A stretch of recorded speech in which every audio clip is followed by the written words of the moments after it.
Sof ta'lim o'quv markazi 2025-yil may oyidan boshlab tizimli rivojlanishni yo'lga qo'ydi va ushbu 8 oy mobaynida sof ta'lim o'quv markazi qanday natijalarga erishdi? Unchalik katta bo'lmagan jamoamiz bilan may oyidan boshlab sof ta'lim o'quv markazining rivojlanishiga, ta'lim tizimini keyingi bosqichga olib chiqish yo'lida bel bog'landi.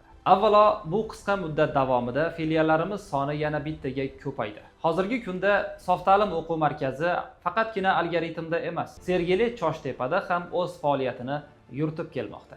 8 oy davomida biz avvalo ta'lim tizimini kuchaytirish maqsadida eng tajribali o'qituvchilar bilan shartnomalar tuzishni boshladik va maxsus pullik pedagogik dasturlarda o'qitib, tajribalarini yanada oshirdik va oshirib boryapmiz.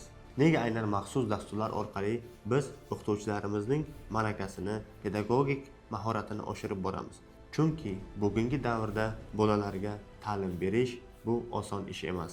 Endi darslarimiz oddiy va zerikarli tarzda emas, gamifikatsion, energizerli tarzda olib boriladi. Guruhlarimizning bilim saviyasini teng olib borish maqsadida darslarimiz kombinatsion, jamoaviy o'yinlar orqali olib boriladi. O'quvchilarimiz uchun eng oson va eng tez natijaga olib chiqadigan sifatli kitob va metodikalarni tanlab oldik. Ingliz tili darslarimizda har levelni tugatgan 12 yoshdan katta bo'lgan o'quvchilarimiz bilan Amerika elchixonasiga sayohatlar uyushtirilib, ular u yerda darslar davomida olgan bilimlarini haqiqiy amerikaliklar bilan suhbatda mustahkamlaydilar. 12 yoshdan kichkina bo'lgan o'quvchilarimizdan esa quvnoq pikniklar uyushtiriladi. Ota-onalarning talab va xohishlarini inobatga olgan holda rus tili razgovor kurslarini ham yo'lga qo'ydik. Rus tili razgovor kurslarimizda atigi 4 oyda 0 dan B1+, B2 va B2+ darajasiga chiqa olishingiz mumkin bo'ladi. Arab tili fonetik kursimizda qisman bo'lsa-da ba'zi bir stereotiplarni sindirdik. Ya'ni 3 oylik arab tili kursini a'lochi o'quvchilarimiz 2 oyda, hattoki 1 oyda ham tugatishdi va 100 ga yaqin o'quvchilarimiz fonetik kursini muvaffaqiyatli tugatib, juda yuqori natijalarga erishdi. Iyun oyidan boshlab Pochemochka kurslarimizda nafaqat ta'lim, balki tarbiya va foydali odatlar darslarimizni ham qo'shdik.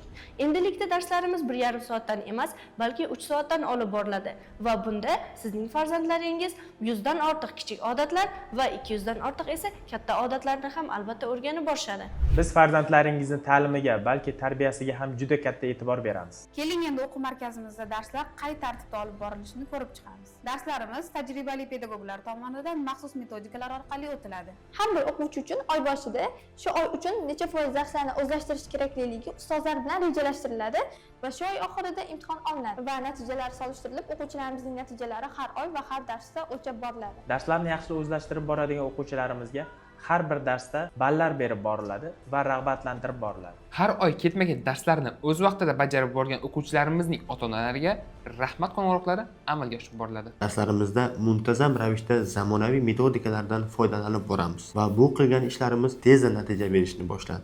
Har oyda eng kamida 1 marotaba ta'lim sifat nazorat bo'limi har bir ota-ona va ustozlar bilan natijalarni so'rab, tahlil qilib boradi. Ortda qolayotgan yilda media va ijtimoiy tarmoqlarga kuchli diqqat va e'tibor qarata olmadik. Siz azizlarga foydali ma'lumotlarni ko'proq ulasha olmadik. Bunga sabab sifatida tizimli va sifatli ta'limni yo'lga qo'yishni ustida ko'proq ishlaganligimiz deb ayta olamiz. Kelayotgan yilda esa barcha uchun foydali kontent va ma'lumotlarni siz azizlar uchun ulashib borishni jamoamiz oldiga asosiy maqsadlardan biri qilib qo'ydik.